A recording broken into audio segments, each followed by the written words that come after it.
Pendant que les déclarations fracassantes de Donald Trump sur Poutine font grand bruit, le Sénat américain a pris une décision cruciale concernant l'Ukraine. Il y aura désormais plus d'aide. Le Congrès américain a finalement décidé d'augmenter l'aide militaire à l'Ukraine, malgré l'opposition antérieure du ministre de la Défense, Pete Hegseth. Le comité des forces armées du Sénat a approuvé l'octroi de 500 millions de dollars à l'Ukraine dans le budget pour l'année 2026. Même si le montant lui-même peut sembler faible, ce n'est pas cela qui est important, mais plutôt ce qui a été inclus en plus dans ce projet de loi. Car pour l'instant, tout le monde ne parle que de l'argent. J'ai creusé un peu plus profondément, j'ai examiné ce projet de loi de façon plus minutieuse et il s'est avéré qu'il y a beaucoup de choses intéressantes pour l'Ukraine. En particulier, le projet de loi obligera le Pentagone à continuer de fournir des renseignements à l'Ukraine, garantira la vente d'armes à l'Europe pour l'Ukraine depuis les États-Unis et consacrera la politique d'augmentation de l'aide militaire américaine. Et ce projet de loi interdit également explicitement à Donald Trump de réduire la présence militaire des troupes américaines en Europe. Et ce n'est pas tout. C'est pourquoi nous allons parler plus en détail de cette décision du Sénat dans cet épisode. Je suis Alexei Petchy. Nous sommes le 12 juillet, passons à l'ordre du jour. Mais avant de commencer, je vous demande de vous abonner à la chaîne, de mettre un like, d'écrire un commentaire et surtout de vous abonner à mon canal Telegram Petchy News. Le lien se trouve dans la description de cette vidéo. Nous y publions des actualités en temps réel dès qu'elles arrivent. Ainsi, la veille, il a été annoncé que le comité des forces armées du Sénat du Congrès américain avait approuvé une aide à la sécurité de 500 millions de dollars pour l'Ukraine, dans le cadre de son projet. Les formulations pour la loi d'autorisation de la défense nationale pour l'exercice financier 2026. Je vais m'arrêter ici tout de suite et expliquer un peu, pour ne pas parler quand même dans un langage bureaucratique. La loi d'autorisation de la défense nationale est un projet de loi politique annuel, j'insiste, politique, qui autorise les niveaux de financement et accorde des pouvoirs aux forces armées descendant des États-Unis d'Amérique. Cela garantit que les forces américaines disposent de des ressources nécessaires pour accomplir leur mission à travers le monde, et les fabricants d'armes américains suivant cela de près, car une grande partie du budget est justement consacrée à l'achat par le gouvernement des États-Unis de ces mêmes armements, souvent auprès d'entreprises privées. Fait intéressant, auparavant, le 11 juin précisément, le ministre de la Défense des États-Unis, Pete Hegseth, a choqué beaucoup de gens en déclarant que les dépenses des États-Unis pour l'initiative d'aide à la sécurité de l'Ukraine seraient en réduites ou même complètement annulées. Il s'agit justement de ces 500 millions de dollars. Et ici, je vais citer Pete Hegseth du 11 juin, c'est-à-dire exactement il y a un mois.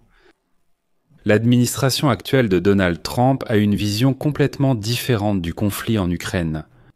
Nous pensons qu'un règlement pacifique par la négociation est dans le meilleur intérêt des deux parties et dans l'intérêt de notre pays, surtout compte tenu de tous les intérêts concurrents à travers le monde. Et alors, Petrexis a dit que nous réduirions même ces 500 millions de dollars conditionnels du budget américain pour l'aide à l'Ukraine.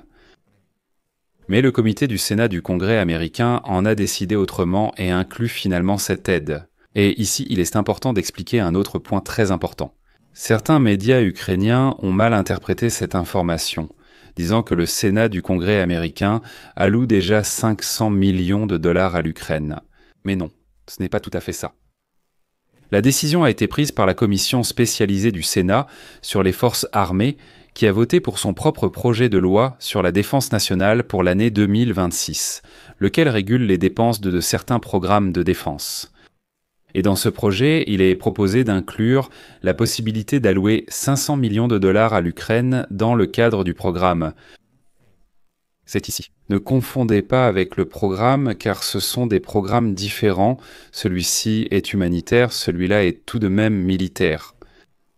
La décision a été prise à la majorité absolue du comité, mais il est important de comprendre que le comité prend la décision puis propose ensuite au Sénat d'examiner cette décision. Cela signifie que le Sénat n'a pas encore pris de décision sur cette question. Mais il y a tout de même quelques évolutions clés ici. D'une part, l'aide annuelle de base à l'Ukraine d'un montant de 300 millions de dollars est prévue depuis l'époque, si je ne me trompe pas, où Donald Trump a livré pour la première fois ses fameux Javelin à l'Ukraine. C'est justement pour cet argent, dans le cadre de ce programme.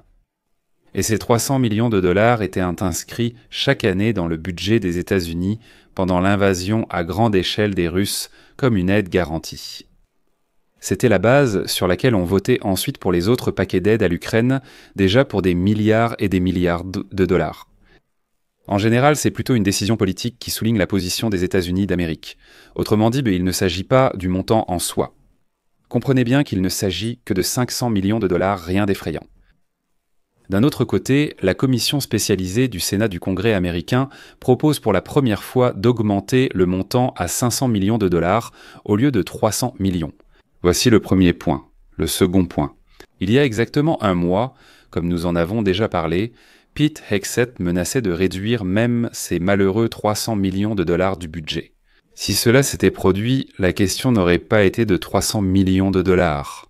Cela aurait reflété un changement général de la position politique des États-Unis concernant le soutien à l'Ukraine. Et voilà que la commission compétente du Sénat dit clairement à Pete Hegseth « Nous ne réduisons pas cette aide comme tu le voulais, au contraire, nous l'augmentons. Et toi, ministre de la Défense des États-Unis, tu n'as pas le pouvoir de changer cela, alors ne t'immisce pas dans les questions politiques. Occupe-toi de la défense, et nous, les sénateurs, nous nous occuperons de la politique. » Encore une fois, même ces 500 millions de dollars à eux seuls, bien sûr, ne changeront pas la donne. C'est plutôt un geste symbolique qui montre que le soutien à l'Ukraine au Sénat ne s'est pas épuisé, mais au contraire, il grandit. Bref, c'est réglé, c'est un geste politique, et, ce qui est important, une base pour des décisions futures. Mais ici, il y a deux bémols. Le projet de loi doit d'abord être voté au Sénat, ayant seulement été approuvé par la commission compétente jusqu'à présent. Mais cela ne devrait pas poser de problème, car c'est le travail du comité, en quelque sorte de faire son travail. En général, cette décision est ensuite adoptée en séance. D'autant plus que le comité des forces armées est assez grand. Là-bas, il y a 27 voix sur 100 sénateurs au total, et 26 ont voté pour cette décision, un seul était contre. Et deuxièmement. Mais à la Chambre des représentants, un projet de loi alternatif était proposé. Et là, il est également proposé d'allouer les mêmes 300 millions de dollars à l'Ukraine. Ce qui est aussi bien parce que, encore une fois, Pete Hegseth voulait les réduire. Mais il faut comprendre que le projet de loi alternatif, c'est plutôt un désaccord des démocrates et une tentative de faire passer leurs propres décisions du genre « Écoutez, ce sont nous, les démocrates, et non les républicains, qui voulons continuer à aider l'Ukraine. » C'est encore une fois un pur moment politique. Et maintenant que nous avons réglé les bases, passons à ce qui est le plus intéressant. Si le Congrès vote précisément pour ce projet de loi du comité et que Trump le signe, ce sera une énorme victoire pour l'Ukraine. Je n'ai pas dit au début que ce n'était pas une question d'argent pour rien. Le fait est que le projet de loi interdit aux États-Unis d'Amérique, par exemple, de réduire leur présence militaire en Europe. Et il y a aussi quelques sous-points très importants qui apparaissent là-bas. Autrement dit, ce projet de loi éliminera complètement toutes les menaces de Donald Trump et de son équipe de retirer les troupes d'Europe. Et pour l'Ukraine, il y a ici beaucoup de points très positifs.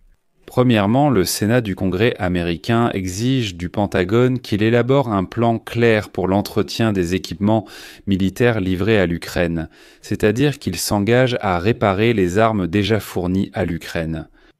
Deuxièmement, le projet de loi oblige le Pentagone à rendre compte de l'initiative qui permet à l'Europe d'acheter des armes pour l'Ukraine dans le cadre du programme.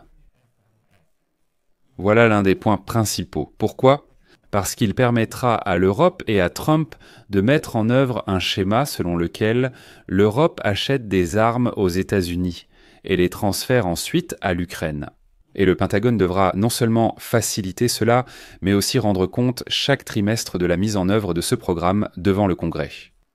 Troisièmement, le projet de loi affirme la politique des États-Unis concernant l'Ukraine. Les États-Unis d'Amérique doivent soutenir et renforcer la capacité de défense de l'Ukraine, aider à construire une armée capable de dissuader toute agression future. Et quatrièmement, le projet de loi oblige le Pentagone à continuer de fournir à l'Ukraine des renseignements, y compris des données de satellites.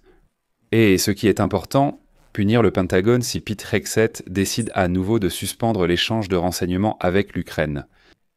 En gros, si ce projet de loi est adopté et que Trump le signe, l'Ukraine recevra une base aussi puissante de soutien continu des États-Unis, au moins jusqu'à l'exercice financier 2026. Et cela soulignera que la politique des États-Unis n'est absolument pas celle à laquelle beaucoup pensaient pendant les premiers mois de la présidence de Donald Trump. Donc on croise les doigts, je mets des points de suspension. Partagez votre avis en commentaire, abonnez-vous à la chaîne, activez les notifications et mettez un like.